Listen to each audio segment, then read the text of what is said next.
Halo Sobat Selisik, Firman Selisik kembali nih. Siapa nih yang kangen sama konten-konten kita? Tentunya hari ini kita bakal mengulas topik tentang Penmas. Nah, sebelumnya konten-konten kita sudah membahas tentang konsentrasi ataupun fokus. Ada PPSDM, ada PNFI, dan juga PM. Nah, hari ini kita akan membahas tentang PNFI. Apa sih PNFI itu, kayak gimana juga dosen-dosen di sananya? Yuk kita simak video selanjutnya. Pendidikan non-formal dan informal atau biasa disebut juga sebagai PNFI ternyata juga memiliki ranah yang dimana lulusan Penmas pun bisa berkecimpung di dalamnya loh Sobat Selisik. Konsentrasi ini juga cocok buat Sobat Selisik yang suka mengulik pengonsepan dan kebijakan tentang PNFI loh Sobat Selisik. Gimana? Udah kebayang belum tentang PNFI? Yuk lanjut kita tanya-tanya ke Kema Penmas yang mengambil konsentrasi di bidang PNFI itu sendiri. Tonton sampai habis ya. Paham? Nah, di sini udah ada narasumber kita nih yang bakal nge-share banyak info-info menarik tentang konsentrasi di PNFI itu sendiri. Nah, di sini ada kakaknya nih, apa kabar nih, Kak? Ya, halo, baik. Mungkin aku perkenalan diri kali ya. Nama aku Raisa Zahra Darmansyah. Aku mahasiswa pendidikan masyarakat angkatan 2020. Ya udah angkatan tua ya, seperti yang tahu udah angkanya. Kebetulan aku adalah salah satu mahasiswa yang ikut konsentrasi PNFI juga kayak gitu. Oke, makasih ya Kak udah meluangkan waktunya buat kita wawancara sedikit. Iya. Nah, di sini aku penasaran nih, ada nggak sih Kak kayak pengalaman dari dosen di PNFI sendiri yang ngebuat Kakak tuh ngerasa termotivasi dan yakin nih aku bakal ngambil konsentrasi di PNFI gitu? Oke. Sebelumnya makasih banyak juga ya teman-teman udah jadiin aku salah satu narasumber mungkin ya buat diwawancara. Jadi semester 4 ke semester 5 ya berarti. Kita tuh agak mendadak gitu loh pengumuman buat pemilihan konsentrasinya. Terus itu tuh sosialisasinya pun cuman slideshow. Jadi gimana caranya kita buat tahu PNF itu kayak apa? Sebenarnya kita nyari toko cutting. Oh. Iya, jadi kita cuma nanya-nanya ke cutting lewat chat, biasa di forward ke grup WhatsApp gitu kan. Terus kalau pengalaman sama dosen, kebetulan aku itu emang niatnya milih konsentrasi yang dosennya cocok gitu sama aku kan. Kebetulan juga emang aku tuh cocok sama beberapa dosen yang ada di PNFI. Mungkin nanti kita ngobrolin lebih lanjut gitu ya. Kenapa akhirnya aku milih PNFI ya? Yang pertama karena paling sedikit peminatnya. Jadi kelasnya lebih fokus, ngerti gak sih maksudnya? Terus abis kayak gitu apalagi ya, karena PNFI itu kan walaupun emang pendidikan non formal ya kesannya, tapi sebenarnya itu tuh lebih ke kelembagaan. Apa aja sih yang sebenarnya kita urus di Penmas ini, kayak gitu sih sebenarnya. Kayak masih penasaran seputar dosen-dosen yang ada di konsentrasi PNFI nih. Kalau dari cara mengajar dari dosen yang ada di PNFI sendiri itu gimana sih Kak? Kayak menyenangkan atau kayak gimana, boleh diceritain? Oke, jadi kebetulan waktu pada saat pertama kali aku memulai kuliah offline, emang langsung konsentrasi karena kan kebetulan aku angkatan 2020 itu angkatan COVID ya, jadi kita 2 semester full kegiatannya offline, bahkan ospek pun kita online salah. Terus abis kayak gitu pas pertama kali ketemu di kelas itu kan angkatan aku, kebetulan aku PNFI pun SP itu cuma berempat, ditambah 1 orang cutting itu dan laki-laki satu-satunya, jadi kita cuma berlima. Bayangin kayak pertama kali masuk nih, istilahnya kayak maba baru pertama kali belajar sama dosen, tiba-tiba langsung cuma berlima. Itu bener-bener kayak konsen banget jadi dosennya gitu. Tapi kalau pengalamannya sebenarnya menyenangkan aja sih, soalnya karena itu mungkin karena mahasiswanya sedikit juga, jadi dosennya pun lebih konsen gitu ke kita. Jadi banyak banget metode-metode pelajaran yang dieksplor. Kayak contohnya waktu saat kita di mata kuliah kebijakan PNFI, kita tuh dipertemukan sama salah satu, kalau nggak salah, ketua dan PAUD PNF se-Jawa Barat. Itu kita dikasih kesempatan buat nanya dalam SKS tertentu gitu ya, karena ibunya juga ada kenalan. Jadinya apa ya, kegiatan pembelajarannya tuh bener-bener menyeluruh banget gitu, karena dosen-dosennya pun bener-bener tipe yang apa ya istilahnya, kalau bahasa Sundanya ngemong gitu ya, kayak gitu. Dan di mata kuliah yang satu lagi kita ada kunjungan ke satuan pendidikannya, ke PKBM kebetulan, dan itu berangkatnya bareng-bareng dari sini startnya. Kita kesana barengan, tapi waktu itu nggak full tim sih, cuman berempat, harusnya berlima gitu ya. Itu lumayan seru juga karena emang kita ngelihat proses waktu itu antara assessment atau proses akreditasi, aku lupa. Kayaknya sih akreditasi kayak gitu sih. Paling itu sih menyenangkan kalau dosennya kebetulan. Kalau dari metode pengajaran dosen-dosennya tuh kayak gimana Kak? Pasti tentunya yang paling basic ada ya, klasikal tentu tetap ada. Tapi itu mungkin kayak dalam satu pertemuan cuman satu SKS, karena kan kalau misalnya mata kuliah konsentrasi itu kan SKS-nya paling banyak ya. Jadi 4 SKS kalau nggak salah satu mata kuliah itu. Jadi kita metode klasikal misalnya di awal, terus nanti kita langsung masuk ke metode diskusi. Jadi emang selalu 2 arah kalau misalnya di PNF itu. Ya mungkin karena kembali lagi ya, karena mahasiswanya itu sedikit. Terus habis kayak gitu metode studi kasus seperti yang tadi aku kasih tahu, yang kita ikut akreditasi itu kebetulan akreditasinya KBM-nya Pak Dadang yang di Pagerwangi. Iya, Pagerwangi ya. Kita ada metode penalarannya yang pasti, karena kalau misalnya kebijakan itu kita harus hafal. Kita harus hafal undang-undangnya, peraturan pemerintahnya, Permendikbudnya. Tapi jangan jadi gak mau masuk PNFI guys. Jangan. Tenang aja kalau misalnya kebijakan tuh, yang penting teman-teman udah hafal dulu Sisdiknas, karena kita belum gantikan ya. Udah berapa kali ganti presiden masih Sisdiknas yang U20 tahun 2003 gitu ya. Asalkan itunya hafal aja sama pasalnya berapa, 26 sama 27, karena itu pendidikan non formal informal. Insya Allah nanti kayak ke peraturan pemerintahnya, ke Permendikbud Ristek, itu pasti nanti mengikuti gitu. Tapi emang selalu ada penalaran, harus hafal. Terus studi kasus, penalaran, klasikal, diskusi, forum group discussion juga. Jadi satu-satu orang tuh dikasih satuan pendidikan non formal. Nanti habis kayak gitu kita presentasiin ke depan itu di mata kuliah pengelolaan apa kebijakan, agak lupa ya. Habis kayak gitu nanti teman-teman yang lain gitu, mahasiswa lain yang nanti bakal mendiskusikan, kayak menanyakan. Jadi istilahnya tuh kita nanti jadi ahlinya si satuan pendidikan itu. Kayak gitu sih. Terus paling apa lagi ya? Udah sih itu aja, tapi emang kerasanya seru aja sih. Kayak gitu mungkin kalau dari aku. Oke, berikutnya mungkin metode pengajarannya udah, dan kita pengen tahu nih sistem penilaian dari dosen di konsentrasi PNFI nih kayak gimana nih Kak? Boleh dijelasin? Oke. Aku baru inget ini menarik. Oke. Gini ya teman-teman. Aduh, tapi aku takut malah jadi pada gue mau masuk PNFI. Nggak, jangan ya. Seru. Beneran seru kok. Jadi proses penilaiannya itu sebenarnya kayaknya mengikuti kebijakan, kayak dari kehadiran berapa persen. Aku agak lupa persentasinya. Tapi kalau di mata kuliah kebijakan itu bersama Prof. Ihat, kita dinilai keaktifannya. Kita dituntut buat ngomong, kita dituntut buat ngasih argumen. Mau benar mau salah, yang penting ngomong. Harus dituntut. Karena kenapa? Karena kan nanti istilahnya kita tuh calon-calon apa ya, pemangku kebijakan atau mungkin praktisi kebijakan gitu ya. Jadi istilahnya di Penmas ini expert-expertnya yang tahu kayak gimana akreditasi, gimana pembuatan lembaga baru, atau mungkin perpanjangan izin, itu harus kita yang paling tahu kan. Karena mungkin dari itu Prof. Iha sendiri itu mendorong buat kita lebih berani ngomong lah ya, lebih bisa menyampaikan informasi dengan benar. Terus abis kayak gitu juga materi-materinya juga harus kita hafalin. Undang-undang tuh waktu pertama dateng jujur kaget, harus hafal ya, harus hafal sama turunan-turunannya. Tapi emang satuan pendidikan yang kita pegang gitu. Kebetulan waktu itu aku megangnya LKP. Tapi kan sekarang LKP udah misah ya sama PNF, udah pindah ke tenaga kerjaan. Terus habis kayak gitu yang pasti harus ada keaktifan. Terus habis kayak gitu juga, oh iya, ada kuis harian lisan. Ulangan akhirnya juga lisan kalau kebijakan itu. Tapi seru, tenang, jangan khawatir teman-teman, beneran.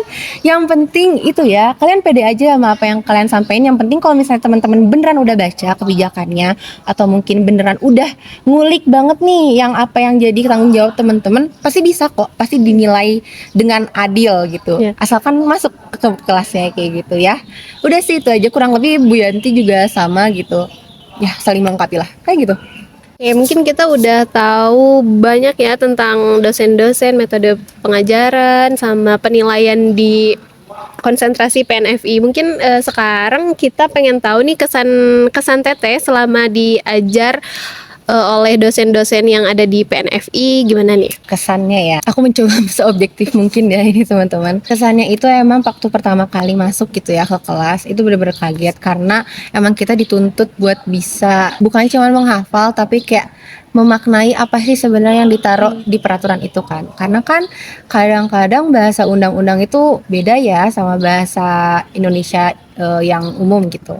Terus di mata kuliah pengelolaan itu kita benar-benar harus paham nih sama satuan pendidikan yang kita pegang gitu. Kurang lebihnya sebenarnya menyenangkan sih, seneng banget aku karena kebetulan teman-temannya juga suportif. Terus abis kayak gitu dosen-dosennya juga kebetulan, oh iya aku belum ngomong, jadi seharusnya itu mata kuliah konsentrasi itu ada 4 ya, jadi di total itu ada 16 SKS, tapi kebetulan 2 SKS itu dikonversi karena MSIB dan magang gitu. Mungkin itu masih perbaikan, cuma nanti kayaknya teman-teman bakal ada 4 mata kuliah. Cuman aku cuma dapat 2 mata kuliah jadinya, tapi dengan 3 dosen yang sudah mengajar aku, ada Prof. Ihat, Bu Yanti, sama Pak Dadang, itu sangat perhatian gitu sama mahasiswanya. Bener-bener dosen yang kalau misalnya nggak ngerti itu bukan dimarahin, lebih ke kayak yaudah kamu pahamin lagi, karena mau gak mau ya ini konsekuensi kamu buat udah ngambil PNFI gitu. Apalagi kan nanti topik buat tugas akhir pun menyesuaikan sama konsentrasi kita kan. Jadi kesannya baik, teman-temannya juga seru-seru, dan jujur menurut aku walaupun ini agak bias karena mahasiswanya sedikit, jadi emang pembelajarannya lebih fokus gitu. Jadi kayak dosen lebih merhatiin kita, tapi ya mungkin gak enaknya jadi kalau kita gak masuk ketahuan, kalau kita telat ketahuan. Oh ya, ada nama bundanya tuh gak boleh telat, maksimal telat itu 15 menit ditoleransi, kalau nggak nanti ditutup. Harus pakai rok, harus pakai kaos kaki. Kayak gitu. Kayak gitu sih, kesannya seru banget, unik banget. Semoga teman-teman yang nonton juga tertarik sama PNFI ya. Please ayo PNFI jangan jadi konsentrasi yang paling sedikit terus gitu. Kita harus berkembang teman-teman.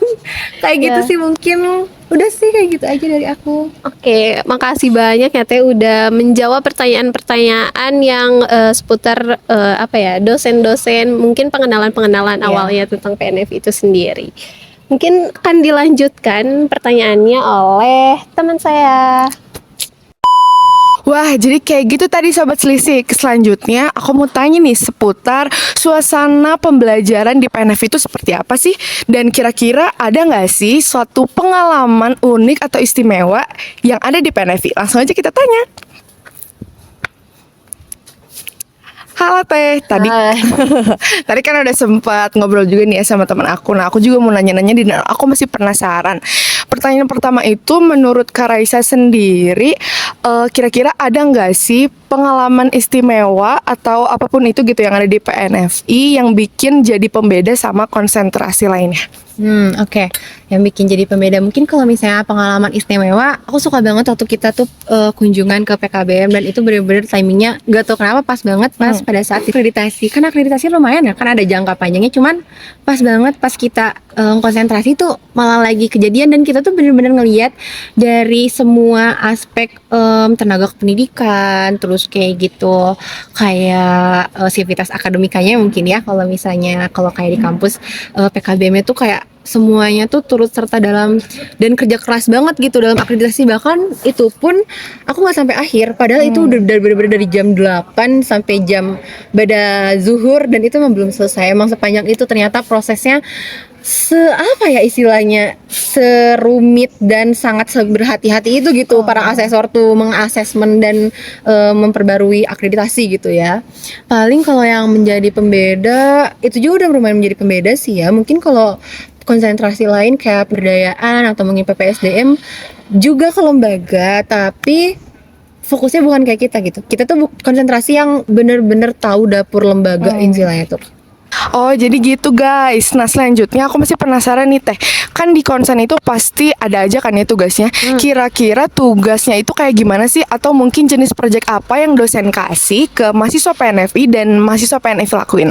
Oke, buat jenis tugasnya itu waktu awal perkuliahan di mata kuliah kebijakan dulu mungkin ya, kita langsung disuruh cari kebijakan yang sekiranya terkait dengan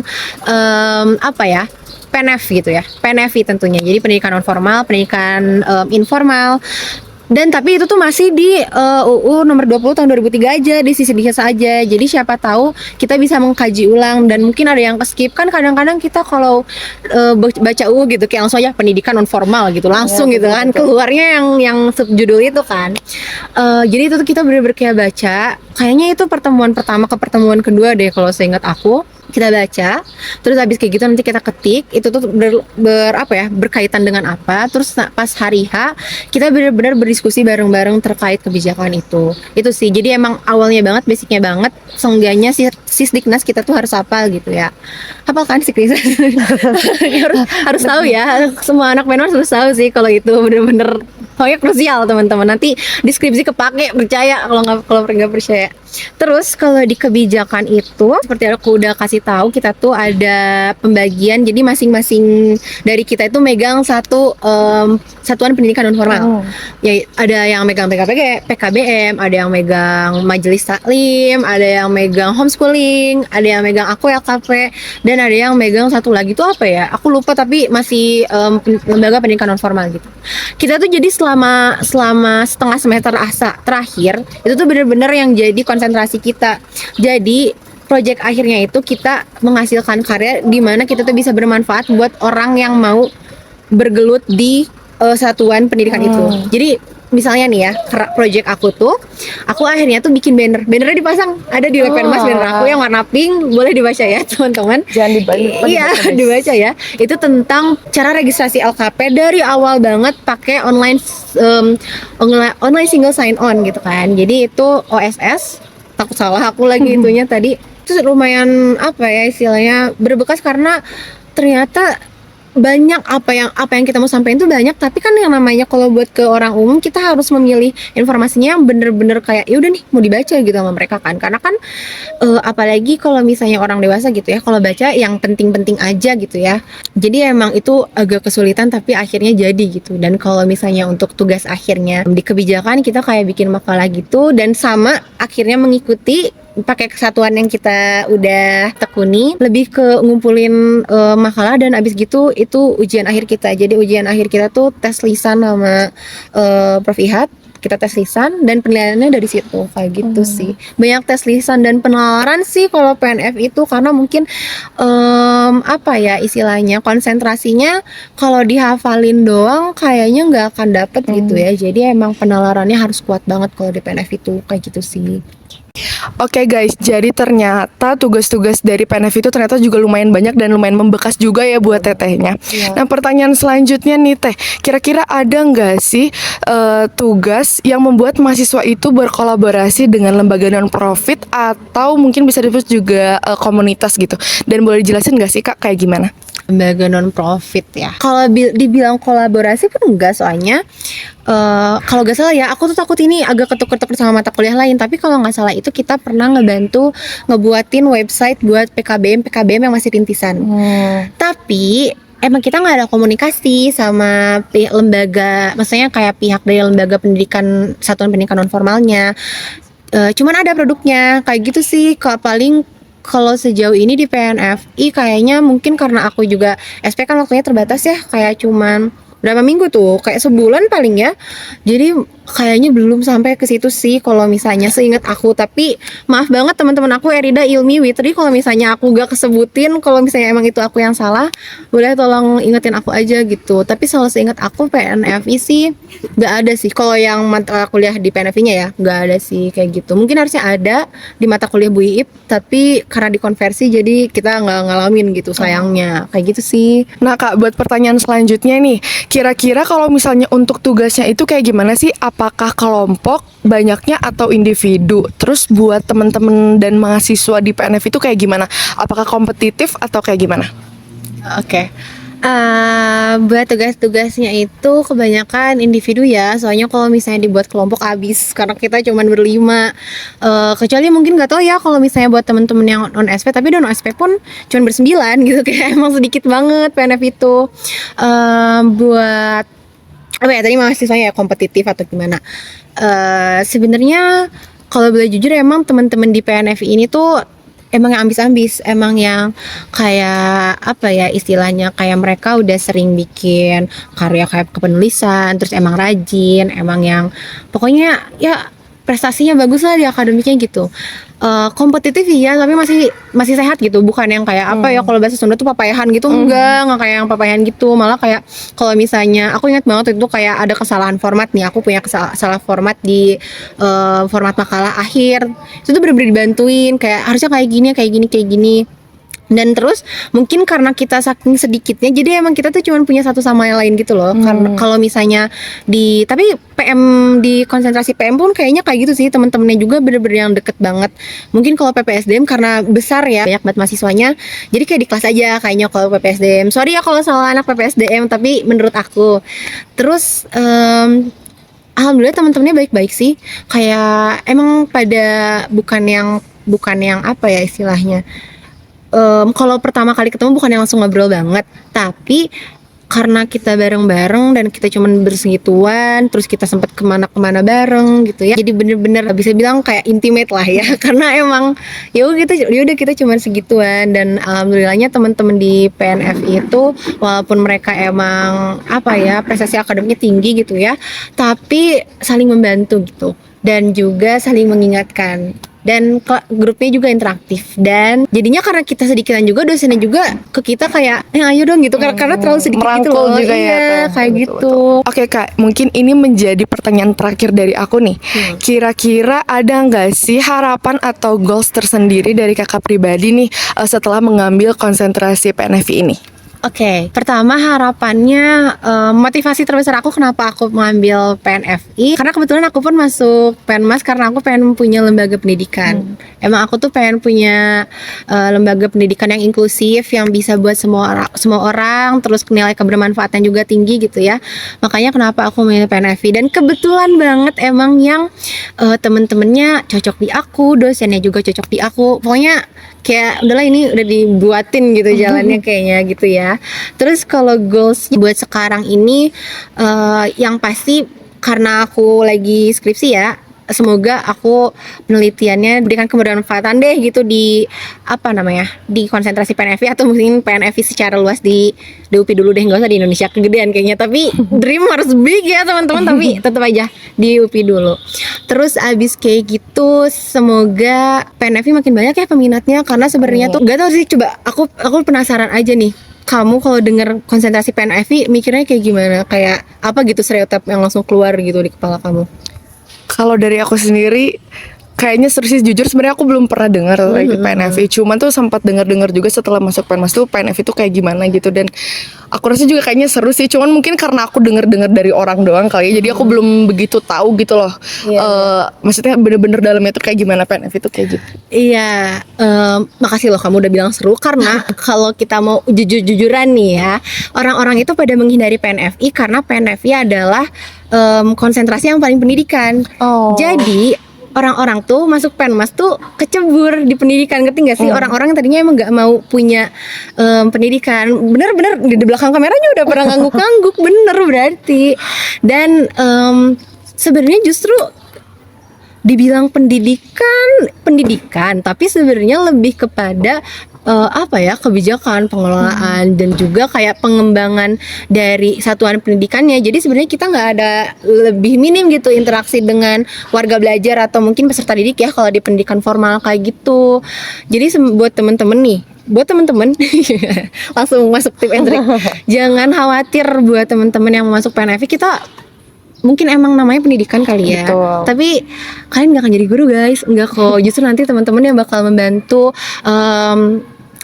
konsentrasi lain buat mengadakan programnya, buat mengadakan pemberdayaannya. Itu bisa jadi dinaungi kita. Tapi kalau dijadiin klasifikasi emang sama rata ya, si konsentrasi itu nggak ada yang lebih tinggi, nggak ada yang lebih rendah. Jadi sebenarnya semua konsentrasi sama aja. Tapi tetap jangan takut masuk PNFI itu. Kayak gitu sih kalau dari aku. Kamu coba kalau bisa boleh. Masih lama ya, tapi kayaknya udah sih kayak gitu dari aku mungkin. Oke guys, itu tadi beberapa informasi informasi dan pertanyaan dan jawaban juga dari tetenya yang sangat bermanfaat nih. Jadi buat teman-teman yang mau masuk PNFI juga udah tahu nih kira-kira harus apa dan kayak gimana dan harus mempersiapkan diri seperti apa. Oke Teteh, terima kasih banyak ya. Makasih banyak juga Makasih ya. udah meluangkan waktu. Sampai ketemu lagi guys. Bye. Oke nih teman-teman, udah banyak banget informasi yang kita dapatkan dari Kak Raisa seputar PNFI itu sendiri. Namun, masih banyak nih yang pengen aku tanyain tentang konsentrasi atau fokus dari PNFI itu sendiri. Langsung aja yuk kita tanya ke Kak Raisanya langsung. Oke nih Kak, aku pengen tanya apa sih yang menjadi fokus utama dari konsentrasi PNFI di Penmas itu sendiri? Boleh dijelaskan secara singkat? Oke, jadi buat fokus PNFI sendiri, mungkin kayak gini, kan pemberdayaan masyarakat, PM itu udah pemberdayaan masyarakat nih, udah yang megang masyarakatnya. Terus habis itu PPSDM udah jelas itu pelatihan pemberdayaan sumber daya manusia. Jadi kalau PNFI itu lebih kepada kita adalah konsentrasi yang fokus pada pengembangan dari pendidikan non formal dan informal itu sendiri gitu. Jadi misalnya nih kayak ada kebijakan baru, kita harus langsung paham nih, harus paling up to date karena lembaga-lembaga yang nanti bawahnya kayak bakal melakukan pemberdayaan atau mungkin melakukan pelatihan, pasti kan turunnya kebijakan dulu nih. Nah kita tuh harus jadi kayak apa istilahnya, garda terdepan buat kebijakan PNFI itu sendiri. Nah terus habis kayak gitu, PNFI itu sebenarnya adalah konsentrasi yang menaungi, pokoknya intinya tentang satuan pendidikan non formal dan informal, kita ahlinya gitu ya, gampangnya gitu deh ya. Takutnya kalau aku jelasin gimana terlalu berat, nanti malah gak ada yang nonton, takut juga kan ya. PNFI itu bukan sekedar pendidikan non formal dan informal, bukan sekedar pembuatan kurikulum, bukan sekedar kayak gimana sih cara mengajar atau cara mengelola pendidikan non formal, tapi benar-benar pendidikan non formal secara lembaga, pendidikan non formal secara program, dan pendidikan informal secara pembelajaran. Dan ada juga pendidikan informal yang udah bisa diakuisisi ke non formal, kayak contohnya homeschooling ya. Kan mungkin homeschooling itu yang teman-teman ketahui nih, itu tuh pendidikan informal ya. Tapi sekarang itu ada yang namanya komunitas homeschooling. Jadi komunitas homeschooling itu kumpulan-kumpulan orang yang homeschooling gitu ya, orang tua yang homeschooling bernaung di satuan pendidikan non formal. Jadi udah statusnya sudah bukan jadi pembelajar informal lagi, tapi udah jadi warga belajar di satuan pendidikan non formal. Gitu sih sesingkatnya mungkin. Tadi juga nge-highlight jadi garda terdepan gitu ya, Iya, Teh. di kebijakan. Iya, di kebijakan. Keren banget sih. Menurut pengalaman kakak nih, sejauh mana mata kuliah yang paling menarik dan menantang bagi Teteh, dan kenapa sih Teteh memilih mata kuliah tersebut? Sebenarnya dua-duanya punya tantangan tersendiri sih ya. Apalagi mungkin yang paling menantang itu kebijakan ya. Karena itu kita pertama kali harus ngapalin undang-undang coy, kayak bayangin aja gitu, kayak gitu, otak-otak baru lulus SMA 2 tahun tapi ke gap, kayak maksudnya apalagi kayak aku gitu ya, aku pribadi gitu, kayak ngerasanya tuh pembawaannya masih anak SMA, tiba-tiba masuk ke kuliah, nih kebijakan tolong dihafalin, kayak kayak stres gitu kan. Itu tuh tantangannya tuh bener-bener kayak emang sesusah itu buat mulai. Tapi apa yang tadi aku omongin tuh udah aku praktekin gitu ya. Kalau misalnya udah hafal, udah paham tentang Sisdiknasnya, nanti turunan-turunannya tuh bakal mengikuti. Dan emang temen-temen gak usah takut, apa ya, jangan khawatir gitu. Kayak kalian kalau misalnya ditanya sama orang, kebijakan ini apa? Kok kalian gak tahu? Tenang, bisa ngeles guys, karena kebijakan itu bakal selalu diperbaharui. Terus kayak PP kan suka ada kayak pergantian PP ini kayak terus, atau kayak apa ya istilahnya, kayak pergantian dari Permendikbud yang sebelumnya. Jadi kayak kalau misalnya kalian udah hafal Sisdiknas, kayaknya gak usah khawatir sih. Tapi emang waktu pertama kali itu menantang banget karena penalaran yang harus kita kritis dan susah gitu. Kalau di mata kuliah pengelolaan program itu emang kita masuk ke dapur, istilahnya ya, dapur lembaga gitu. Kita benar-benar harus tahu kayak dari standar ini ya, standar pendidikan nasional gitu, kayak gimana sih standar isinya, gimana standar pendidik dan tenaga pendidikannya. Itu tuh kita benar-benar mendalami gitu. Dan itu jujur waktu awal-awal pusing ya, apalagi kan standar nasional pendidikan ada banyak tuh butirannya kan, dan penurunan juga banyak.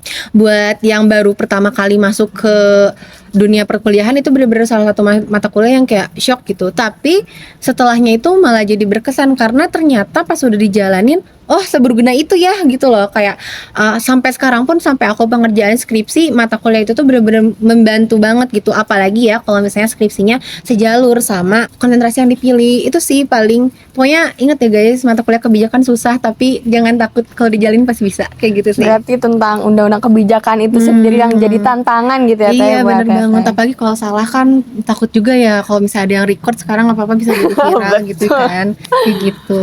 Oke. Oke nih Kak, bagaimana sih pengalaman Kakak untuk ngelihat prospek kerja PNFI itu sendiri? Ada sih kayak jaminan atau kayak tunjangan untuk menunjang masa depan yang lebih cemerlang gitu Oke, Teh? sebenarnya kalau aku gak salah ya, tapi takutnya udah ada perubahan kayak jabatan strategisnya gitu di Disdik yang tentang pendidikan non formal. Karena kan mungkin kalau misalnya di Dirjen Pendidikan Non Formal udah dibubarin ya, jadi kita dilebur sama vokasi. Sebenarnya itu lumayan kayak ngambil kursi jatah kita juga gitu ya, kan kita jadi kayak bareng-bareng sama yang guru-guru SMK gitu ya. Ini ya sejauh pengetahuan aku, dan aku pun emang masih belajar, takutnya ada salah boleh bantu banget dibenerin gitu ya. Tapi yang pasti kita tuh bisa banget masuk ke dinas. Kita tuh PNF itu kayaknya lebih gampang sih buat masuk ke dinas, karena memang kita udah tahu istilahnya tuh apa ya, kayak pengelolaan lembaga, terus abis kayak gitu kayak akreditasi kayak gimana, itu kita bakal lebih mudah gitu untuk masuk. Ya tentunya tes ya, tapi maksudnya secara kompetensi kita paling relevan lah ya. Terus yang paling pasti itu menjadi asesor. Kita tuh yang paling bisa jadi asesor, yang akreditasi. Ya sebenarnya sih dosen-dosen PNMAS kan gak semuanya konsentrasinya PNFI ya, tapi emang semuanya rata-rata asesor juga karena dari pendidikan masyarakat. Cuman kayaknya yang paling relevan itu kita, apalagi kalau asesmennya udah terkait kayak PKBM atau mungkin PKBM dengan kekhasan-kekhasannya. Kan sekarang banyak ya, ada kayak PKBM homeschooling, ada PKBM kurikulum internasional juga sekarang ada gitu. Nah, itu tuh kayaknya kita relevan banget buat jadi asesor.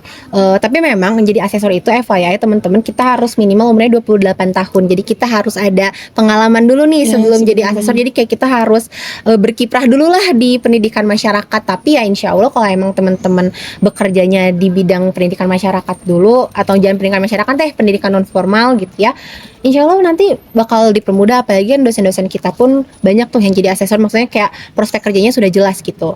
Terus kalau misalnya yang fresh graduate dulu aja nih ya, jangan udah jauh, itu bisa di kalau startup kayak Scooters, kayak Ruang Guru, itu banyak banget alumni kita yang ke situ. Dan rata-rata emang jadi education specialist atau education intern palingnya kalau misalnya masih yang MSIB, atau itu biasanya jadi education development. Itu banyak yang kayak bikin programnya mau apa aja, terus abis kayak gitu yang bikin kurikulum yang bakal dijual jadi produk, kayak gitu sih. Dan aku pengen ngingetin aja kalau pendidikan non formal itu kita punya nilai jual kita tuh kita bisa customize. Jadi kalau misalnya kita ditanya nih, apa sih sebenarnya kelebihan pendidikan non formal daripada pendidikan formal, ya kita tuh bisa nge-customize kurikulum kita bisa nyesuai dengan apa yang kita butuh, dan itu tuh benar-benar bisa dicuanin gitu teman-teman. Kalau misalnya teman-temannya kayak udah jago nih, kayak bikin kurikulum keren, bikin nih lembaga gitu, kayak kasih aja nih kayak program, mungkin menurut teman-teman tuh programnya sederhana, tapi orang lain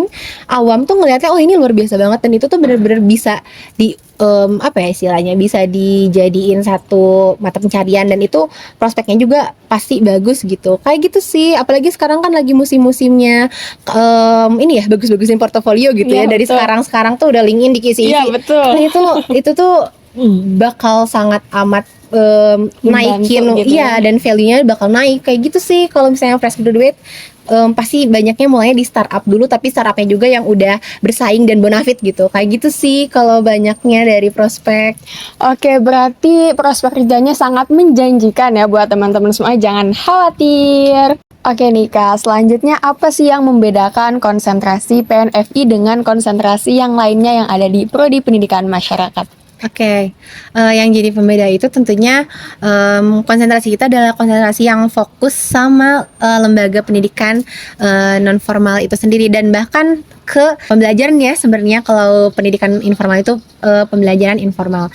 Jadi kalau menurut aku pribadi yang menjadi pembeda itu kalau kita itu bener-bener yang bisa menciptakan dari nol. Maksudnya gini, pemberdayaan juga penciptaannya pasti susah ya, karena kan membuat pemberdayaan juga membutuhkan masa yang banyak, ahlinya juga harus ada, terus harus ada lokal warrior yang terlibat biar pemberdayaannya berjalan dan continue, terus juga pelatihan dan sumber daya alam PPSDM gitu ya. Itu juga kan pasti harus merancang pelatihan pun itu tentunya pasti itu penciptaan juga, tapi PNFI itu benar-benar penciptaan dalam konteks kelembagaan. Bener-bener kita Yang tuh mendasar gitu. dasar banget gitu. Jadi kadang-kadang aku tuh bingung, PNF itu dibilang spesifik banget iya, tapi kalau dibilang luas banget juga kadang-kadang iya. Tapi mungkin lebih jatuhnya kayak lebih spesifik banget gitu ya. Dan emang kalau yang udah masuk konsentrasi PNF itu emang harus udah komitmen, karena kajian kita spesifik banget, dan emang karena spesifik banget. Tapi kalau di dalamnya sebenarnya cabang-cabangnya itu banyak, dan banyak banget yang belum dikembangin gitu. Kayak selama ini kan kalau misalnya di Penmas kebanyakan tuh PKBM lagi berputar di situ aja, padahal masih banyak banget ruang-ruang di, apalagi di PNF gitu ya, yang Maveltunya tuh sebenarnya ada banget tapi emang belum terjamah gitu. Dan emang rata-rata kalau misalnya yang masuk konsentrasi PNF itu yang kayak kayak dibelah datanya PNFI gitu, kayak bener-bener yang kayak udah apa ya istilahnya tuh udah komitmen dan emang udah siap dan udah suka banget gitu sama apa ya istilahnya, sama konsentrasinya kayak gitu sih. Jadi pembedanya emang kita tuh yang paling fokus ke kelembagaan secara lembaga sih sebenarnya formal ya, walaupun kita lembaga pendidikan non formal. Jadi secara kelembagaan, secara perizinan, akreditasi itu semuanya kita yang ngurusin kayak gitu sih kurang lebihnya. Oke Teh, jadi mungkin ini pertanyaan terakhir dari seluruh pertanyaan. Ada gak sih Kak buat kayak saran buat adik-adik kakak yang lainnya kalau mau masuk PNFI, apa sih semangatnya, motivasinya buat adik-adik yang lainnya? Oke, buat adik-adik langsung mental breakdown kalau ngomong kayak gitu, berasa batuannya. Buat adik-adik yang mau masuk PNFI, yang pertama jangan terlalu berkutat sama pikiran kalau misalnya PNFI itu aduh yang paling pendidikan, aku tuh masuk PNMAS teh biar gak pendidikan banget teh, tapi malah disuruh PNFI udah jelas-jelas pendidikan. Jangan ya, kita tuh bener-bener membahas kayak kelembagaan, kayak istilahnya tuh beda gitu. Kita malah gak ngajar, malah kalau menurut apa yang aku alami, kita tuh paling jarang megang warga belajar, malah lebih sering tuh yang megang warga belajar tuh ya tentunya PM pasti, dan juga tentunya kedua mungkin PPSDM. Kalau kita emang lebih kayak megang yang tidak hidupnya gitu loh. Jadi kayak jangan khawatir buat temen-temen yang kayak aduh kayak takut ini terlalu pendidikan. Terus yang kedua jangan takut kayak nanti jenjang karirnya kemana teh. Jangan takut juga, karena sebenarnya sekarang tuh udah banyak gitu pengembangan dari PNFI gitu. Apalagi kan sekarang startup kayak Scooters, kayak Ruang Guru itu lagi berkembang banget ya. Massive online open course juga itu lagi hype-nya. Lagi hype-nya banget, karena orang-orang sekarang lagi gila-gilanya buat naikin value, naikin nilai, kayak ikut apalah gitu yang gratis-gratis. Jadi tenang aja, pasti ada kok. Jangan khawatir, jalan mah pasti dibukain gitu. Dan yang terakhir, walaupun tadi aku kayaknya salah udah nakut-nakutin, tapi maksudnya ini lebih ke penalaran itu bukan yang kayak killer, kayak langsung kamu salah, kamu enggak kayak gitu. Bener-bener kayak kalau misalnya kita hafal gitu intinya, apalagi kalau misalnya udah apa ya kayak suka banget nih sama PNFI gitu kesannya ya, pasti bakal kalau ngejelasin tuh dapet intinya. Apalagi dosennya itu tergolong dosen senior juga, jadi kayak apa yang disampaikan mahasiswa walaupun agak belepotan gitu ya mahasiswa biasa aku jawab itu kayak gitu dapet gitu intinya. Jadi jangan takut. Terus yang pasti ajak-ajak ya kalau masuk PNFI, dikit banget loh, angkatan aku aja cuma ber-15 dari 80 kalau tahu, dikit banget. Jadi kayak 15 sampai 14 aku lupa. Jadi cobain aja dulu, gak usah khawatir. Enak bener-bener. Terus kayak metode pembelajarannya pun beragam, variatif, lebih banyak diskusi, penalaran, studi kasus, forum group discussion. Ada klasikal, tapi mungkin cuman presentasenya sekitar 60% mungkin, atau 40% malah kayak sedikit banget. Jadi cocok banget buat teman-teman yang mau ngembangin diri, yang mau mencoba hal baru, yang mau terjun ke sesuatu yang kayak asing banget, itu cocok banget PNFI. Kayak gitu sih kalau dari aku ya. Semoga kamu masuk PNFI ya. Semoga Boleh. kamu ya. Masuk ya. Masuk ya. Ini jadi apa ya? Pertanyaan dan jawaban tadi yang udah kakak jawab menjadi pandangan baru gitu buat kita semua para adik-adik kakak mungkin gitu ya. Yang tadinya mungkin kayak nggak tahu banget soal PNFI tapi sekarang menjadi tambahan pengetahuan baru yang dimana kayaknya bakal sangat menarik gitu ya untuk kita masuk di PNFI itu sendiri. Sekali lagi terima kasih banyak Iya, kakak atas makasih banyak juga ya. kesempatannya. Oke, terima kasih. Itu dia pembahasan seputar PNFI. Gimana? Udah menarik belum? Udah kebayang mau bawa konsentrasi seperti apa? Nah, kita simpulin dulu ya apa aja pembahasan yang tadi kita sudah bahas bersama narasumber. Yang pertama, PNFI itu lebih tergolong kepada kebijakan ataupun lembaga-lembaga di dalamnya. Jadi nggak terpusat di pendidikan nih teman-teman. PNFI juga bisa berprospek di asesor. Nah, segitu aja konten Penmas Lisik kali ini. Tungguin ya konten-konten menarik dari Penmas Lisik selanjutnya. See you Sobat Selisik!